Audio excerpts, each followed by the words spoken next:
There's a lot. There's a lot. Some in those screen grabs that I've put up on there. There's like repeats. So the ones that are like on Game Pass. Yeah, so there's 16 games in total, and I think 9 coming to Game Pass. Yeah. All of them play anywhere. All of them cross-platform. Yeah. From what I saw. I think. So yeah. Leaning hard on the play anywhere. Leaning hard on the cloud part as well, which is again really important for Xbox as they go forward, especially with the Xbox Ally. Yeah. Yeah, with the base one. Yeah. Yeah. Let's be honest. They're touting this as a streaming machine. There's not a lot that's been said about it yet. Like, I know they're out, but not a lot of people are talking about them. No. There's a couple of people in our Discord, our channel members, that have one. And I can think of one off the top of my head, and he was talking about having a great experience with it, which is awesome to see. Yeah. But they have to cater. They have to cater for both. Well, they have to cater for the Series S, the Series X, and both of these handhelds now, which is a really which cloud kind of does for everything, doesn't it? Yeah. What I'm going to ask you what stood out for you. Yep. I'm going to say that nothing really piqued my interest massively. It felt like 007 and Hitman World of Assassination showed me how horribly shilling games can get. Oh, the M&M drop. What was with that? The M&M drop felt like a Fortnite collab or something. It was so weird. It actually, like, the character models and stuff just made me think of, like, WWF titles on the PS2. 2K. Like, I don't know.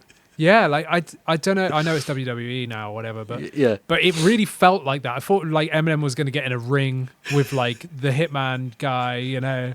And I was like, what is going on here? Like, I don't even know. Why did Eminem look so young? Like, he's not like 20 anymore. I know. Like, he's like in his 50s. Yeah, easily. And the 007 one, I know that it's always been an Aston Martin and he always wears an Amiga watch and all the rest of it. I know it. Yeah. But, like, the whole thing felt like an Aston Martin TV advert. Christina, my wife, literally thought it was going to be a racing game. Yep. 100%. She was like, "Oh, is this a new racing game?" Like, she was getting excited. I went, "No, it's just 007." She was like, "Oh." I mean, game looks all right. It's just Hitman. It's just Hitman. Are we going to see Eminem in 007? Probably.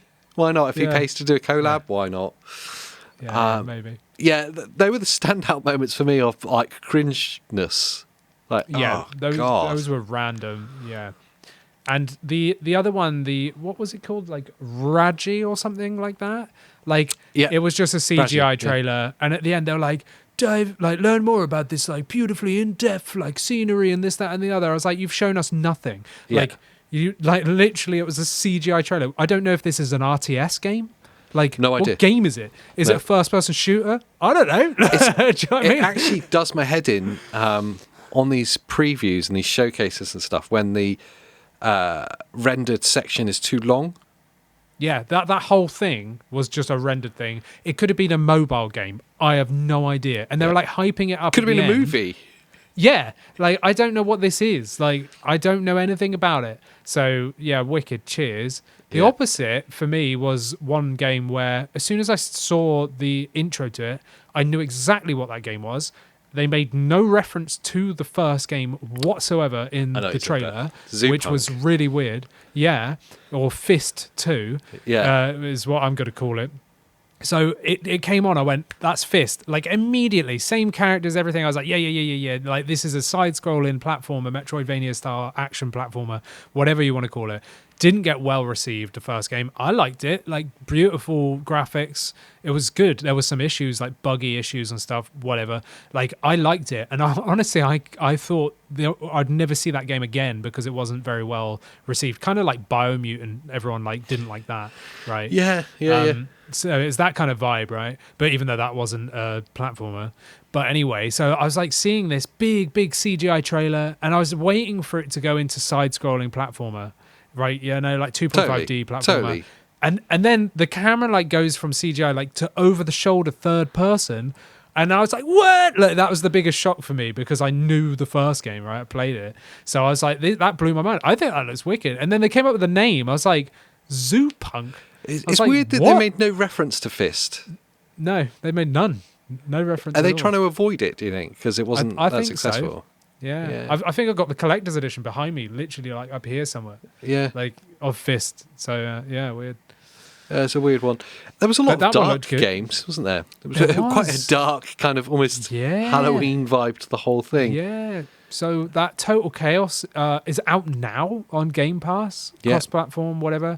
Play Anywhere, I want to say. And that looked pretty cool. It's like a first-person shooter, like horror, like looks real dark. I want to give that a go. I know it's come out. I haven't had time, but I do want to actually give that a go. That Crossworn or Crowsworn? Yeah. Like Crowsworn, that looked. Yeah, that looked wicked with a like plague, doctor like dude. Swords and pistols. Like. Yeah, I can't tell if it's a Metroidvania or just an action platformer, but either way, I'm definitely playing that, especially because it's on Game Pass. 100% doing that. That looks wicked. Again, we've said it so many times. Yes, because games are on Game Pass. Yeah, I'm just going to try them, and there'll be nice surprises.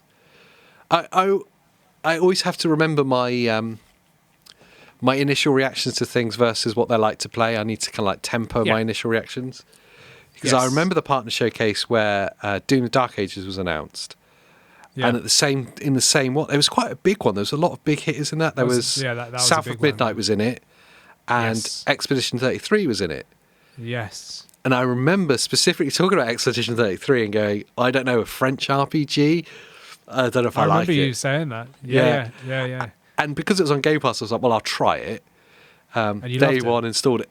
Yeah, it's the best game of the last year by a mile. Yeah.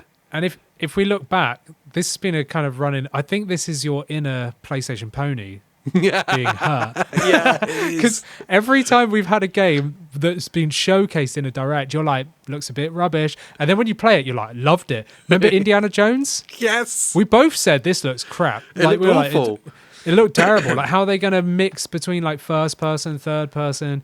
Yeah. And we were like, nah, it looks a bit clunky. It looks like it's going to be one of those bad movie games, And then played it, and you were like, completed it, loved it. I had a great time in that game. Yeah, I think it's a brilliant game. I haven't completed it, classic, but I really enjoyed it. Yeah, I know. I've got to be mindful of my reactions to stuff, and when I always go into these and I'm like, nothing really piques my interest. Game Pass will let me try these games for free. Yeah, in my head, And that's the thing. The first game that shocked me was that Armatus, whatever it's called. Yeah, I really like the look of this. This looks wicked. I was like, yeah, this looks great. Literally the opening game, and that was the first game where they then showed at the end coming on every single console, including Switch 2.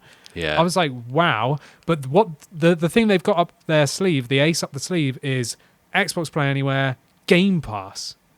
So it's like, wow. Like, so yeah, you can play it on anything else, but you're going to have to pay for it. And it might suck. Whereas if you had Game Pass subscription, if it sucks, you just uninstall it and you didn't buy it. Yeah. So that's the way I saw it. I was like, wicked. I could play this game effectively for free. It's such a win, isn't it? It is such a win. Yeah. It's a massive win. Was there any others that piqued your interest? Reanimal. I'm glad that's Play Anywhere. That's Little Nightmares. I played the demo. Yeah, talked about it in the last podcast, I think. It's Little Nightmares 3.5, isn't it? Pretty much, yeah. The other things, I don't really care for Dave the Diver and stuff like that. Vampire Crawlers looked really cool. Not for me. I don't like card games. It's a card building game, isn't it? Yeah, but Vampire Survivor, which I do like, was a big hit, like a viral hit, wasn't it? Whereas this is a card-based game. I think my wife's going to love this. She loves stuff like Balatro or that kind of thing. And there was another one. There was like a horror gambling game. I want to say it was Clover Pit, or Clove Pit, or something like that. Yeah, Clover Pit. And that is that's a follow-on from a game that previous came out where it's a horror like cycle game. You're like stuck in a room. You're gonna die hundreds of times, but it's also a card game or something, and you've got to like play cards against the devil basically, and if you like mess up even once, you're like dead, and then you start again, like your character's dead, and then you're the next like sacrifice or whatever that comes out, and you've got to like every time you die you can progress a little bit to find like a key that opens a lock in the room or whatever, and then you slowly progress by this repeat. And this is the same people, but now it's a gambling thing. So you're locked in a room, you're going to die over and over and over again, but you've got to play a slot machine. And like, I know my wife's going to love that. Like, that's the kind of thing that she loved the first one. So that stood out for me for her. Other than that, Total Chaos looked kind of cool. I didn't really, that's the one that's out now, which I'm like kind of excited. Oh, the one I was thinking of is Echo Generation 2 looked weird because it reminded me of like old school games, like PS1 games, but like I don't think I'd play it. It's not really my cup of tea. But they titled it number 2, but I've no idea about the first one. Is that even a thing, or have they just come straight out with a 2 in the name? I don't know.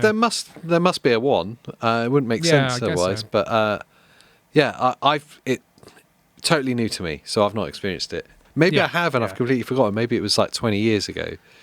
Maybe. I don't know. But yeah. Any jumped out at you? I'm going to try and keep an open mind about this, especially if I flip over to the Game Pass games. I'll try and keep an open mind about them.